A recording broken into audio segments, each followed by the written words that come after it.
Welcome to another edition of the Scouts Report presented to you by the New York Professional Scouts Association. I'm Joey Jarzynka. Episode number 3 brings us to Bob Domazich Memorial Field right here on the campus of Half Hollow Hills East High School in Dix Hills on Long Island. The alma mater of our featured scout, Philadelphia Phillies Director of International Scouting, Sal Agostinelli. Born in the Bronx, Agostinelli would attend grade school right here at Half Hollow Hills East before attending Slippery Rock University of Pennsylvania and play for their baseball team, which is in the PSAC and NCAA's Division II. In 1981, Agostinelli would hit .466 on the season, which was a school record and still stands nearly 40 years later. The following year, in 1982, Agostinelli would average .417 from the plate and steal 25 bases in just 38 games. Just a year later, in 1983, Sal was drafted in the 22nd round of the Major League Baseball draft by the St. Louis Cardinals. And off he went into the professionals as he worked his way up the ladder in his pursuit to the show. Following his time with the Cardinals post-release, he would find a new home a bit closer to New York and would be able to call it home for the next 3 decades and hopefully beyond with the Philadelphia Phillies. Agostinelli would never unfortunately make it to the show, but made it as high as AAA in a decade of professional baseball. Agostinelli began his scouting career in 1993 following a minor stint as a coach for the Martinsville Phillies in the Appalachian League in between his playing days and his scouting days. His efforts would be recognized by the Phillies organization as he was promoted to Northeast Scouting Supervisor in 1996. Then, just a year later in 1997, he would receive further promotion within the organization and become the Director of International Scouting, which he would obviously accept, and has not looked back since then. So, who have we seen come by way of Agostinelli? Let's give you a look at some of the names notable to some of our old fans and some younger ones like myself. On November 25, 2003, a young pitcher from Venezuela by the name of Carlos Carrasco, also nicknamed Cookie, would be signed by Agostinelli as an undrafted free agent. He would start off his career at the Single-A level with the Lakewood Blue Claws, compiling a 2.26 ERA in 159 and a third innings pitched. Entering the 2007 season, Carrasco was ranked as the top prospect in the Phillies organization and the 41st best prospect in all of Major League Baseball. He split time in 2007 between the Single-A Clearwater Threshers and the Double-A Reading Phillies. Carrasco would compile a 2.84 ERA in 69 and 2/3 innings pitched at Clearwater and a 4.86 ERA in 70 and 1/3 innings pitched with Reading. Carrasco threw his first no-hitter on August 21, 2007. He was on the world roster for the 2006 all the way through 2008 All-Star Future Games. He was still ranked as the top prospect in the Philly system entering 2008 and was listed as having the organization's best fastball and changeup. On July 29, 2009, Carrasco was traded to the Cleveland Indians along with Jason Donald, Lou Marson, and Jason Knapp in exchange for Cliff Lee and Ben Francisco. Cookie would make 5 starts with the Indians following that trade. Unfortunately, things didn't really work out or start off too pretty for the Venezuelan, as he compiled an 0-4 win-loss record and an appalling 8.87 ERA. Within the next 5 seasons, he would impress the Indians organization and earn a contract extension to keep him in Cleveland through the 2019 season.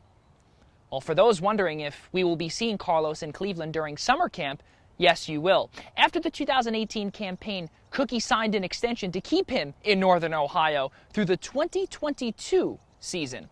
On June 5th of 2019, Carrasco's entire world would change as he was placed on the 10-day injured list with a blood condition, according to the Indians' public relations staff. This blood condition turned out to be leukemia. Let's listen to Carlos himself as he gives us a better timeline and description of the life-altering events he would face in 2019 and how it made him a better human on and off the field. Started playing baseball pretty much in spring training. We got the physical. Everything started from there. Came back here at the beginning of the season. I need to get another blood test because something went wrong in there. And in May, we find out that I have leukemia, and everything started from there. I never thought that I had something like this because I'm playing baseball. I'm like super healthy or something like that, but you never know what's going on inside your body. And when I found that, it made me even stronger. Then I pushed myself to work through this. Then I have a lot of people behind me helping me, especially my teammates and family, and a lot of people around me. Made me stronger every day.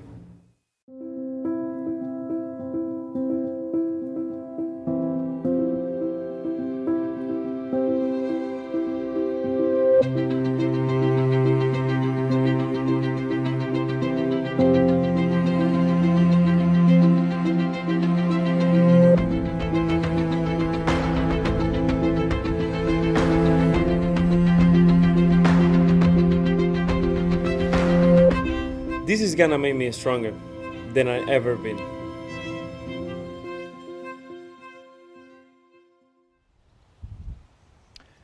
You can be super healthy and play baseball, but still have things going on in your body. A touching quote for young aspiring athletes and current ones on the mound or on any playing surface in sports these days.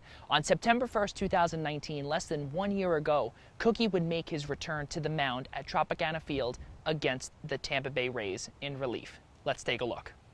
Cookie has been out since early June when he was diagnosed with leukemia, and the Tampa players are all out on the top step of the dugout giving him a standing ovation. I think Cookie's a little bit emotional right now, and Lindor is just trying to make sure he stays focused on the job at hand. Down on the injured list with a shin problem and a quad strain. There's a nice flip to Cookie for out number one. And a comebacker to Carrasco. 2 down. Ground ball to Mike Freeman. He'll take care of this. The inning is over.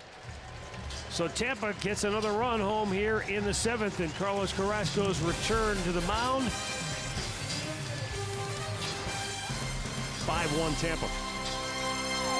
As close as these guys are, as hard as they fight, as much as they want to win and be part of a championship team, there are stories that do supersede all of those goals and dreams and hopes and wishes, and those are the ones that affect what matters.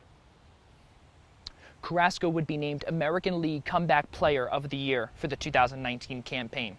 In 2003, the Philadelphia Phillies began scouting a young infielder by the name of Freddie Galvis in his native Venezuela. The shortstop would participate in the Little League World Series and don the Latin America uniform, but due to his 5'10" stature and weighing in at only 154 pounds, he struggled to grab some scouts' attention. In 2006, Agostinelli would sign a 16-year-old Galvis during the amateur player signing period.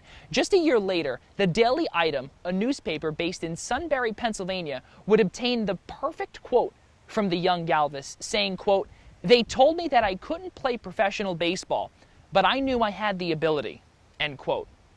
Well, he would prove everyone wrong, because Freddie would eventually be given the opportunity following a knee injury to then second baseman Chase Utley, as he would start opening day for the Phillies of 2012.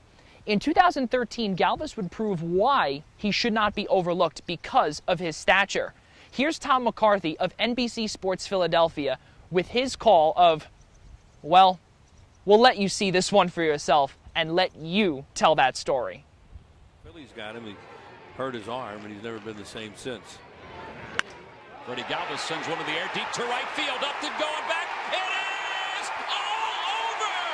A solo home run for Freddie Galvis. He's just won the ball game here in the bottom of the 9th inning.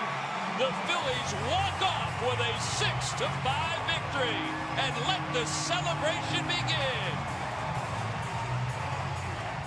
Years later, Galvis would begin to have his playing time diminished in the city of brotherly love for the likes of up-and-coming shortstop prospect J.P. Crawford.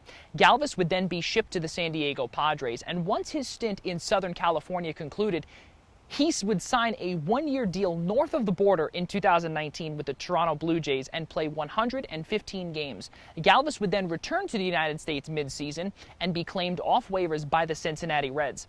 For the 2020 campaign, Galvis is slated to be the opening day shortstop in Great American Ballpark for the Reds. Let's take a look back to some highlights from his time in Toronto and Cincinnati. Base hit. That's going to score 2. Smokes into the score. Here comes Hernandez right behind him. He'll bobble the ball. Now they're going to wave home McKinnon. Throw to second base. Everybody's running, and everybody is safe.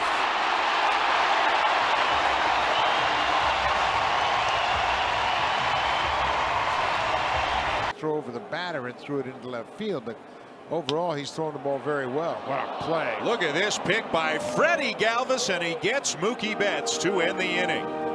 So good defense behind the plate from Jansen, good defense out at short from Galvis, and nothing across for the Red Sox.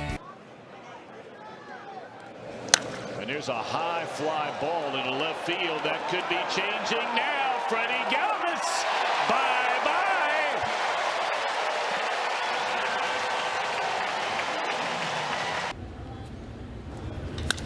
Galvis drives the ball into deep left center field. Berti back to the wall, and it is. Did he catch it? Is it out of here? That's a home run. Opposite field power in this ballpark. This is not one that gives him up all that easy. This is a piece of cake home run back at Great American Ballpark, but drops right over the chain link fence. Agostinelli was inducted into the Suffolk County Sports Hall of Fame just earlier this year and currently runs his own baseball training camp on Long Island in Ronkonkoma, just a few miles east of us.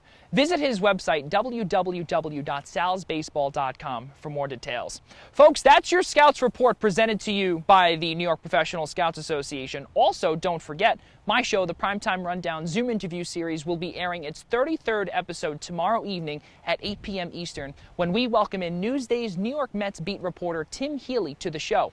For more information, please log on to the Eastern Observer and give us a follow on Twitter @ObserveEastern, all one word, and on Instagram @The Eastern Observer, all one word as well. Stay tuned for next week's Highlighted Scout and where we'll be traveling to next week right here on the Pro Scouts social media channels. For all of us here at the Eastern Observer, the Blackjack Media Group, and our producer Gina Kawiza, I'm Joey Jarzynka. We'll see you next time.